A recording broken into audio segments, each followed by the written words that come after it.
I don't know what I want to say today. The first 5 videos from last week, the first one was 19 minutes long, and it went up till just about 23, just under. Well, if you're watching on YouTube, then you see the time code, so you know how long they've been, if you watched all of them. Today I don't really know what I want to talk about, so it might be a bit short. We shall see how it goes.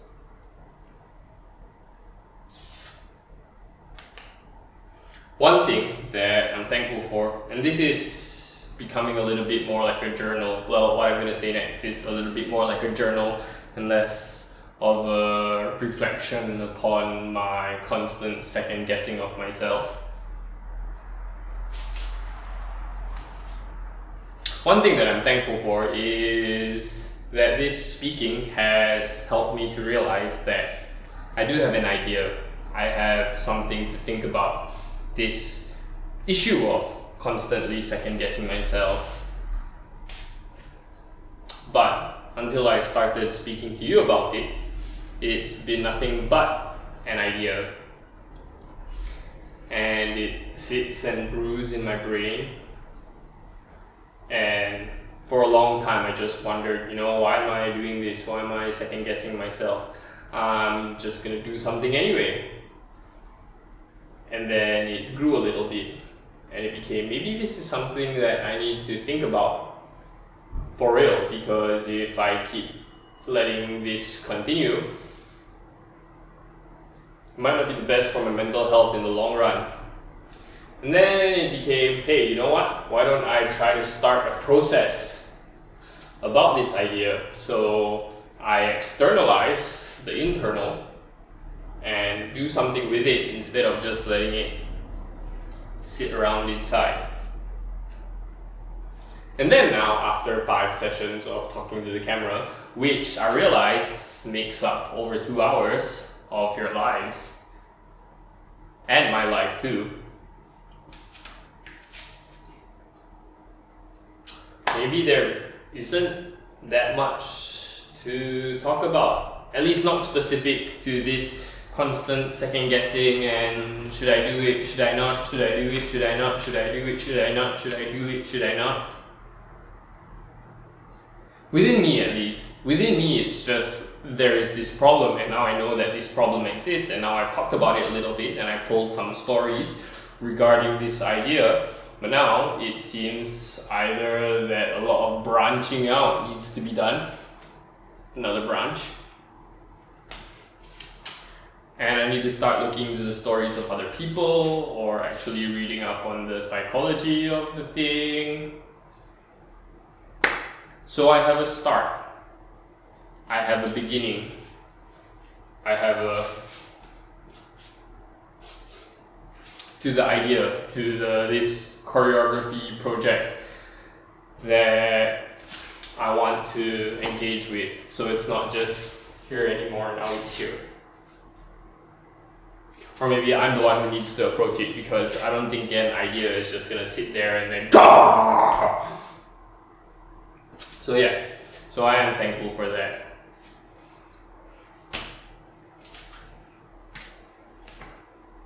I do wonder if this actually is a kind of therapy for me, in the sense that because I'm doing something, instead of just practicing my flares or trying to get my backflip back or something or other, or doing push-ups. I actually hate doing push-ups, but they're, well, I don't know, I have a complicated relationship with push-ups. I don't do that many. Okay, moving on. Instead of just doing those things that I just mentioned, then I am approaching this project and I'm doing something in spite of the second guessing and so on and so forth. Like I talked about in video number 5, doing something in spite of insecurities, moving forward even if I might fail, like Loki at the end of the first Avengers movie. Avengers Assemble, which some movie posters have and some movie posters don't, the assemble part, I mean. yeah, maybe I'll try, maybe I'll fail, maybe this will not go anywhere, and today will be the last time I talk to the camera like this about my second guessing of myself. But I don't think it will be. I think I'm gonna start picking up on ideas and actually trying to rehash them. To bring back themes, the issue of, in particular, caring about things, and that's why I'm uncertain about them, because if they didn't matter, then I wouldn't care about what happens, I wouldn't care about how people respond to something. So how can I care about it and put lots and lots and lots of thought and effort into something so that it's still deep and connected and meaningful and engaging and gets me the grant or the residency that I apply for, but not second guess myself about it? I don't know.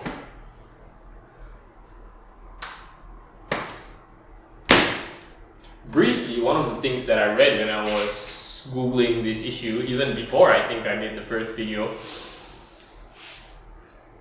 I don't remember the researcher's name, but this researcher, I'll try to put her name in the description below. She was talking about how some people who are constantly trying to find out more before they make a decision or make another improvement before they finalize things are called maximizers. You're trying to get the most out of life, squeeze every little bit of juice out of it. But in trying so hard to really want that, you actually make things worse for yourself, which is kind of ironic, because you would think that the harder you work at trying to get things right, the better the results will be, right? But it seems like there's a certain point where you have to cut things off and make a decision and live with that decision. If not, you just reach diminishing returns that go from not really getting any more benefit out of your effort to actually having less enjoyment and less appreciation of the good things that you do have. It's kind of a buyer's remorse type thing, where you buy something but then you still keep searching online for that same thing after you've bought it, or you see a sale, or your friend tells you about this other thing that you could have got instead, and you're just like, why didn't I get that instead? Why did I make a decision that I now regret? Instead of just going, hey, you know what?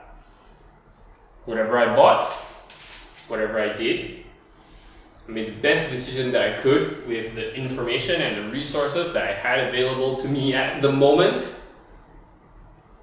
I enjoy the thing that I bought, or I enjoy the experience that I chose to have, and I am happy with that. In spite of another possibility that presents itself. I don't have that thing. I didn't have this experience. And I still had a good time. So, thank you very much. So long, farewell, auf Wiedersehen, good night. Maybe I shouldn't sing. But if this video is for me and not really for you, and it's just a way for you to see inside, then maybe it's fine if I sing, because I remember what I wanted to talk about now. Back when I was working in a full-time dance company. It's a dance company, mind you. We're a small company, so a lot of the time we have company meetings. Well, they're not, they are company meetings. We have company meetings to make decisions. This is correct now. make decisions about issues. We are a dance company full of dancers.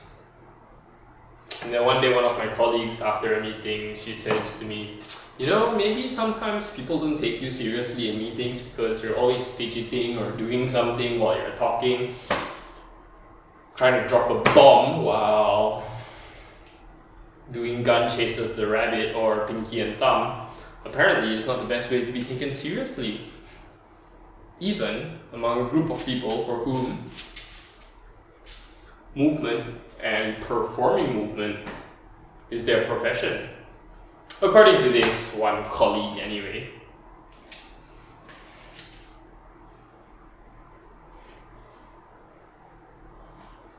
The reason why I was thinking about it was because when I was watching, my computer is over there, when I was watching day 5 just now, I realized I really do move a lot.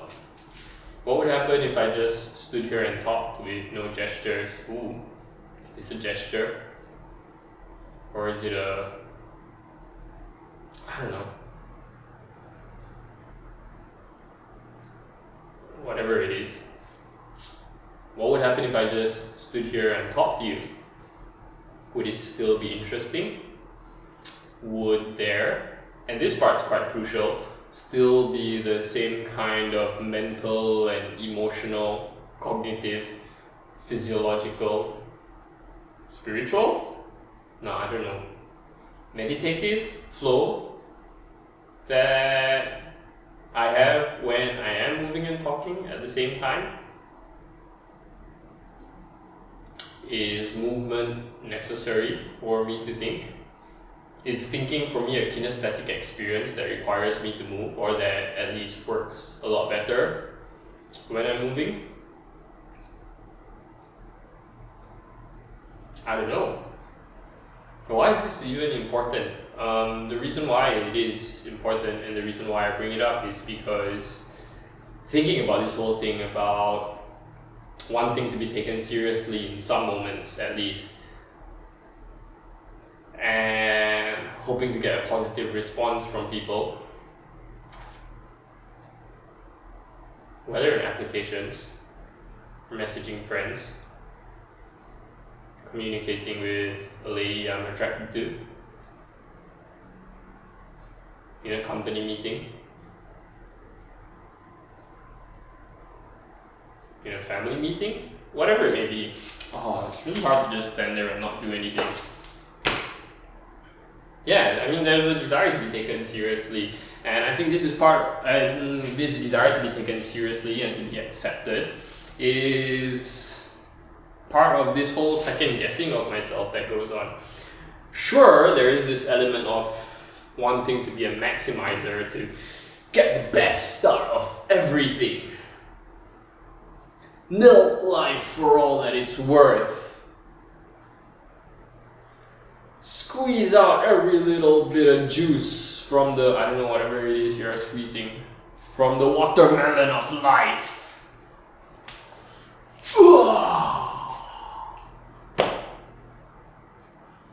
Get all of that. There is the element, but there is also the element of just wanting to be taken seriously, wanting to be accepted, and being afraid of rejection. Ooh, that's a biggie. That's a biggie that leads to a lot of second guessing. Should I say this? Should I do that?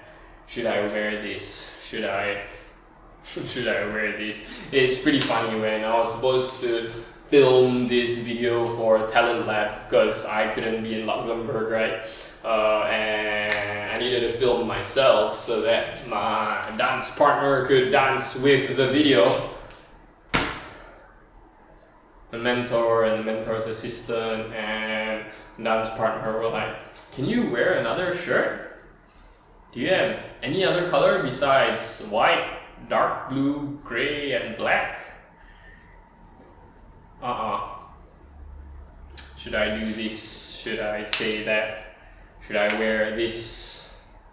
Yeah, anyway, my wardrobe is generally quite monochromatic, just a small segue. I have dark green and orange as well, which is what I ended up wearing. Which I didn't really want to, but then in the end the orange worked out okay, so yeah. That was a great moment of second guessing. I was like, no, but the orange t-shirt, see, I don't think it's good performatively.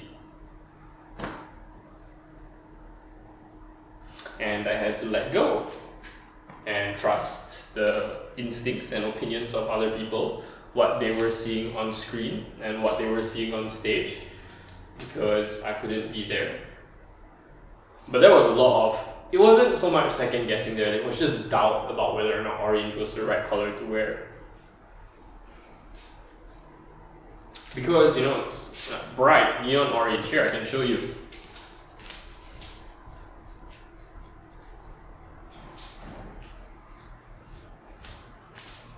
You can't really see in this light because the light's super red, but it's super bright neon orange. White t-shirt for context.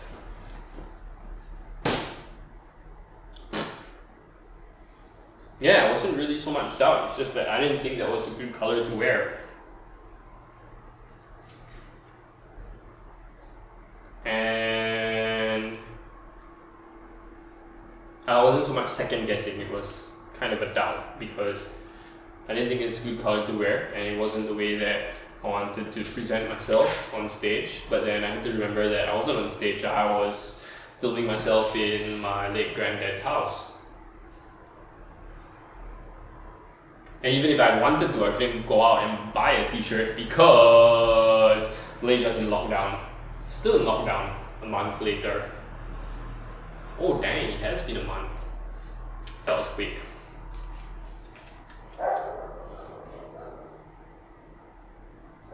And yeah, I mean, this desire to be accepted, recognized. I wonder if it's even just the desire to be not rejected. Hear me out. If there is a spectrum of acceptance, and here, start at zero acceptance or negative acceptance. This is negative acceptance. This isn't just people saying, no, we don't want to hang out with you. This is people saying, actively step away. We do not want your presence. Then you move into, sure, if you have to be on the same bus, I won't get off, but I'm gonna sit as far away from you as possible and pretend you don't exist. Wow, what a terrible person. We all do this. I mean, we don't always like everybody. Okay, so you have that. And then at some point you have, I will tolerate your presence, but will not acknowledge it. If you have to, you can sit next to me on the bus if there are no other seats and the bus ride is 12 hours long. And then you have, I guess, I won't ignore you. I will, hi. Not even a amen, just a hi. I hope you have a nice ride. And then you get into the, hey man,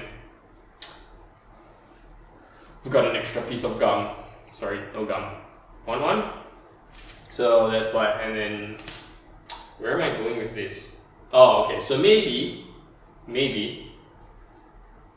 the second guessing isn't even getting to the point of, hey, I'm willing to share my earphones with you. It's a bit gross, but yeah, you know, I can clean them later. No worries, mate. It's not even about getting there, it's about getting to maybe want a piece of gum. And then that's the end of the communication for the next 12 hours, except, sorry, I gotta go to the toilet, can you move? I don't know, maybe it's just about being in that zone. And that's where the second guessing comes in.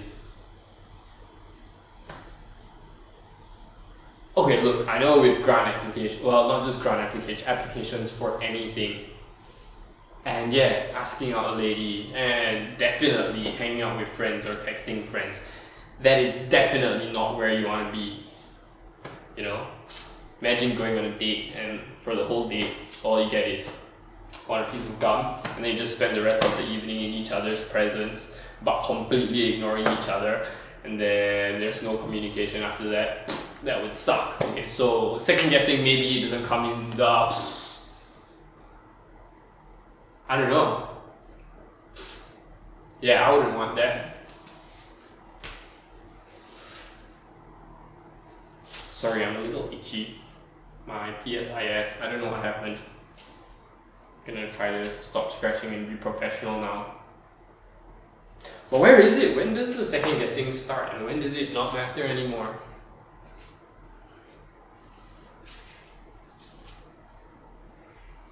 When do you have to start giving up on the things that make you you? On the funny faces that you make when you're thinking and staring at your computer and talking to yourself, because talking to yourself is the only way to figure out this thing. Or you're in a dance company and you're in a meeting and you can't be like, well, boss, I think your decision is dumb. Okay, I never said that. That's just disrespectful. You have to find respectful ways to say it, like, well, boss, I think that's a possibility, but maybe other people won't like it, and it will affect the way they perceive us. Which is basically what I'm talking about now anyway. Yeah, but at what point does something becomes so important that you start second guessing yourself, and that even worse, you start giving up bits of yourself to gain acceptance on some part of the spectrum? Maybe it's different for everybody else. Maybe it's different for everybody, and everybody start second guessing themselves at some point. Is it possible to really, really, really, really, really, really care about something and just make decisions and have no doubts at all?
random token bit of dancing that should be included in every video because, you know, I'm a dancer.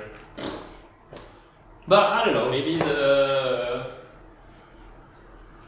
post-blab dancing channels a particular kind of vibe or emotion or quality that I wouldn't have if I hadn't done the talking. So it's good documentation. What I want to say is that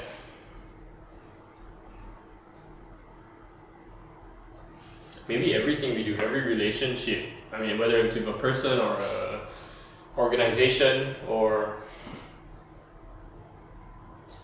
even with something you care about, like learning how to flare or hit spin or whatever, requires you to sacrifice a little bit of yourself.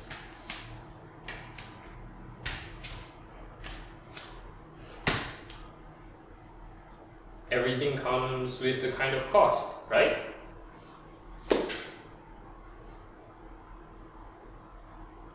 If this person wants to give you money but on conditions, and the thing you want to do is important enough or valuable enough that you're willing to agree to these conditions and compromise on some things because there's a greater good, there's a bigger picture that you want to achieve, maybe then it's worth it. I don't know what this has to do with the second guessing anymore actually, but I don't know, it's just something that I'm thinking about. And that comes at the tail end of the blab. I mean, after all, like, to follow Jesus, we are called to lose our lives so that we can find them again, to give up lots of things, many patterns, many choices, many decisions that we might make if we just wanted to live our own way. But you know, maybe you don't know, but following Jesus is a choice. Following Jesus is a choice to submit yourself to someone else's standards, someone else's ideals and principles. And then living by those ideals and principles that are not inherently or innately yours, and learning to live by someone else's as a choice.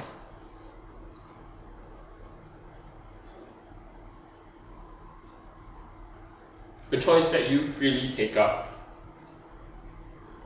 and place upon yourself. Ideally not a choice that somebody just dumps upon your head and says, deal with it, somebody, person. I was gonna say something else, but anyway. Yeah, because taking it up freely as a choice is how it's meant to be.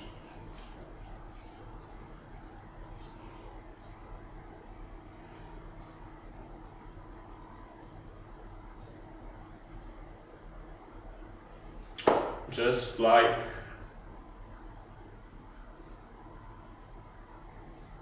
if I really like a lady and she doesn't like my hat,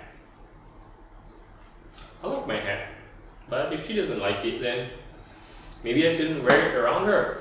And it's a small thing. I mean, I've had it for years and years and it's kind of important to me, even though I don't wear it much. But it's a small thing to not wear my hat, or to, you know, keep my fingernails clean, be wearing a clean, not smelly, sweaty t-shirt after dance, or wear a t-shirt of a different color. I'm talking about the dance performance. If I value the opinion of my mentor. You know, these are small sacrifices that we pay. It doesn't make the second guessing any easier because maybe sometimes you don't know what the sacrifices are, but anyway, I'm gonna leave it at that.